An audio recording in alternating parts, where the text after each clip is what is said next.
Isn't it wonderful when you start to get flowers on all your favourite plants at the beginning of the year? It is just so magical. Hello, I'm Rosie Hardy. This is Rosie Hardy Gardening. If you enjoy our videos, please do subscribe to the channel. I have got 8 beautiful plants here which are coming out into flower. They're all different shapes and sizes. They want to be in completely different conditions. But as I walked past them, they just went, "Look at me, Rosie, talk about me." So that's exactly what I'm going to do. Let's start off with this wonderful, bright and cheery yellow daisy. Who couldn't smile after the dark winters coming through, and then in the spring you get this fabulous, beautiful, total circular daisy, and this one is fantastic. This is Doronicum cross excelsum Harpur Crewe, and this is a very old, very good herbaceous variety. Now this is not at its full height yet. You can see the lower buds are here. It sort of starts to open its flowers there, and then the flowers go up to this point here. Now as you come down the flower stems, you will see long stem, leaflet. What's behind there? Another bud, another leaflet here, and there's another bud, and so it goes on. This one here has already got 2 buds on its stem, and they can have up to 5. They're going to go up much taller, so they're going to get to somewhere around about 2.5 feet, so about 85 centimeters, and then at the base you can see how beautifully they are creating a wonderful mat of foliage all the way around here. So they make a good round clump, and they just spread out. After about 2 to 3 years, you'd expect that clump to be somewhere around about 18 inches, maybe 20 inches. So we're talking about 45 to 50 centimeters. Really super plant in the spring. Strong stems, so they're ribbed on the outside. So whenever you feel a ribbing on a stem, rather than it being smooth, you know it's got its own natural engineering. So it's holding it up. So these are not going to flop. A beautiful tall plant for the early spring into early, well, mid-spring, sorry, into early summer. It has a long flowering period. Here in the UK, it will probably be flowering April, May into June. So that's a really good crossover. And because it's getting taller, that's fine. It can go in sun to partial shade. It doesn't like to be in deep shade, but otherwise it's fine. And most soil types. This is a plant you can lift and divide. Once it's finished flowering, give it a haircut. The foliage will stay there. It will gradually die back down by around about September. It will have gone dormant, and then in the spring it will reappear. So a really good plant, Doronicum Harpur Crewe. Go from that to a fabulous little violetta. This is Viola Avril Lawson. Now this is one of my favourites. I do love this one because it just flowers and flowers and flowers. And look at this cracking good purple colour, really fantastic. Now every stem on this, it started off flowering lower down, one flower there, bit of growth, another flower, bit of growth, another flower, bit of growth. And so what happens is these arms go out and go up and go up. They do not collapse down onto the ground and root where they are, so it's not spreading like that. What it does do though is it goes from underground, and you can see here, these are, the main plant is here, these are coming underground here. So it is putting on growth through to the sides. Now with these arms, if it hits a plant that is, you know, say a shrub or a hedge, it will ramble its way up there, so that you get, and they get to about, I don't know, 18 inches, 2 foot. So that's 45 to 60 centimeters long with these arms. So you can imagine that just coming out of a hedge. My sister-in-law had this planted next to a yew hedge, and it looked like the yew hedge was flowering at the base. It was fantastic. And then it was also creeping out on the ground. So this is a very good ground cover. Doesn't really like to be in full sun for too long. So not full sun all day long, but it can go somewhere where it is in full sun for half of the day, or where it is in you know, dappled shade for the rest of the day, and then it's happy. Now, once it gets a little bit straggly, because it can keep on flowering and go out and then be a little bit hollow in the middle, you just grab all of the arms together and you give it a damn good haircut, and then it will get away and it will keep on going and make you lovely clumps. This is a fabulous ground cover. Trees, shrubs, roses, absolutely brilliant, and good long stems. If you had smell-o-vision, it is fantastic. It's got the most gorgeous sweet perfume. I really love this. Viola Avril Lawson. And at this time of the year, the bleeding hearts are coming out, and this one is Lamprocapnos albiflora with these beautiful heart-shaped flowers along a stem like this. So all of its flowering stems go out slightly horizontally. It has very, very lime green foliage. This is something that is always obvious on white flowering perennials, and especially on this, and lime green stems. So it does mean when you buy a young plant, if it's not in flower but it's got foliage at the bottom, if it's lime green and its stems are really lime green, then you are going to know it's white flowered. If the stems have got pink on them, the flowers are dark green and have a little bit of a red hue, it will not be white flowered. So this one, Lamprocapnos alba, look at these beautiful flowers all held on the stems there. This wants to be in a shady spot. It's a little bit of a shrinking violet, or maybe better stuff saying it's a redhead. If you put it out in full sun, it will get scorched. So it is much better in shade, and that can be quite deep shade, in which case it shows itself off really well with being these sort of tones. It shows up in a dark space, or slightly less shade, but always in good soil that's got a good amount of organic matter at the base. Now these will flower and keep on flowering. If they happen to get a little bit frosted and you see these starting to go out, cut them back to another leaf bud here, and then they will regrow and you won't lose the plant from a little bit of frosting. Always good to remember that. If you see something with a bit of frost on it, just cut it back.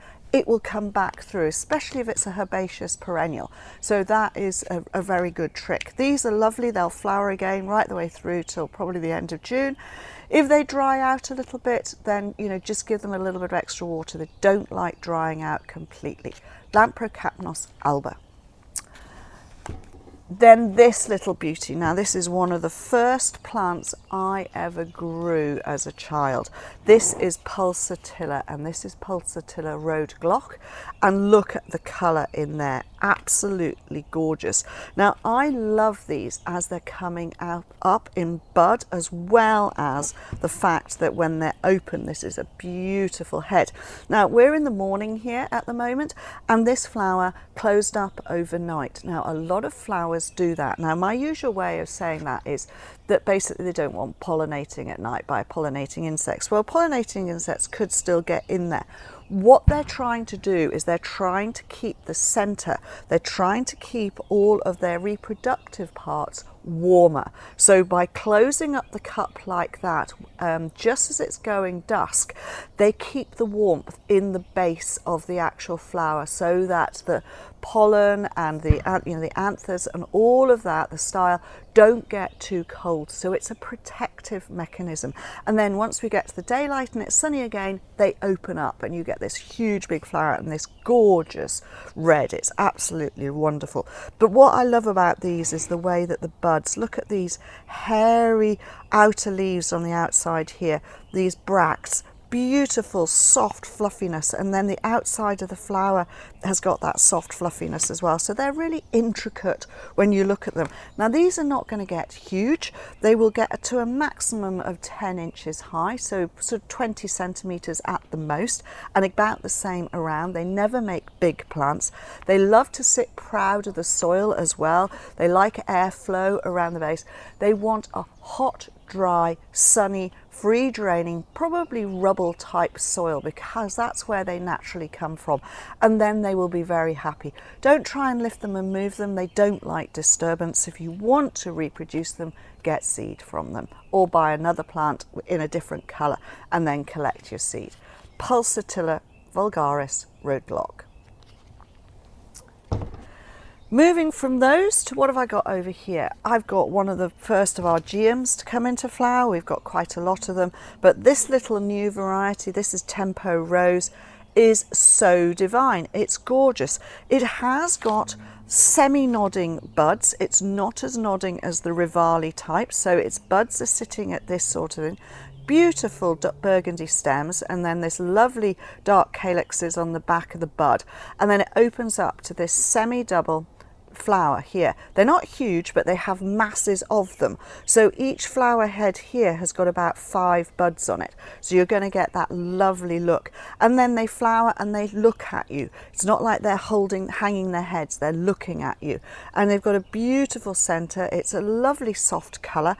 It doesn't get too huge, and it's a clump former, so we're talking about 10 inches to a foot in height, 25 to 30 centimeters, and about the same at the base.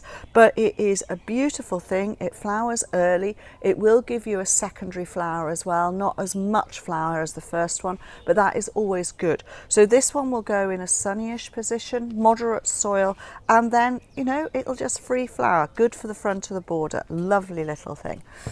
Now let's go to the one that I've got, which is the smallest of the ones that I've got here, and this is the Veronica. Now it's so wonderful to see these little blue spikes coming out. Now this is not in full flower yet, this has just started.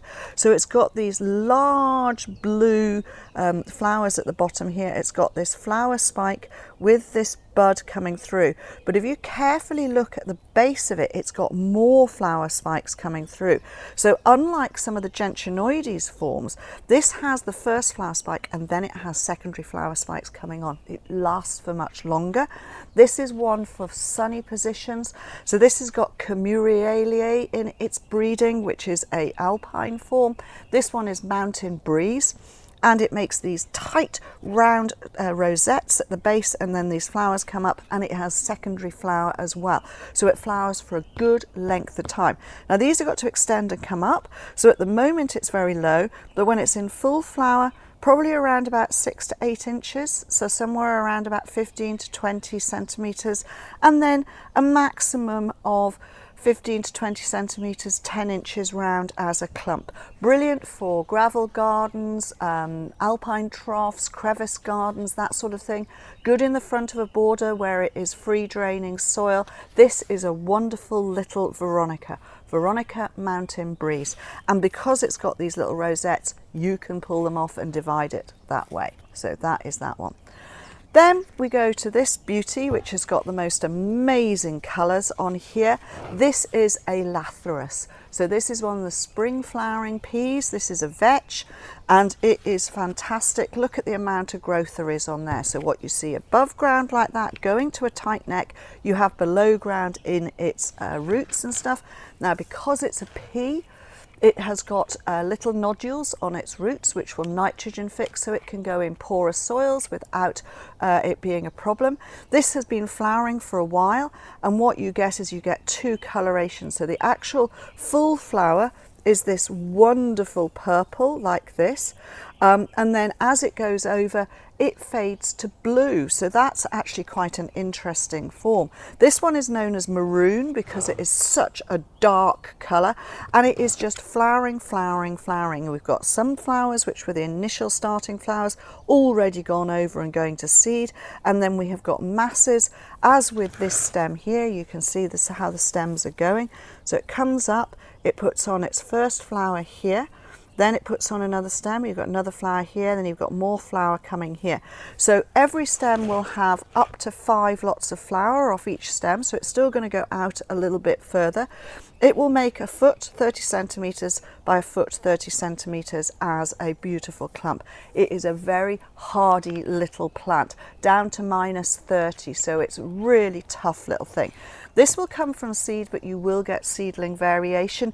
Even if you only have the one plant variety, it still gives out a little bit of variation. So sometimes those can be a little bit weedy, sometimes they can be exactly the same as the plant.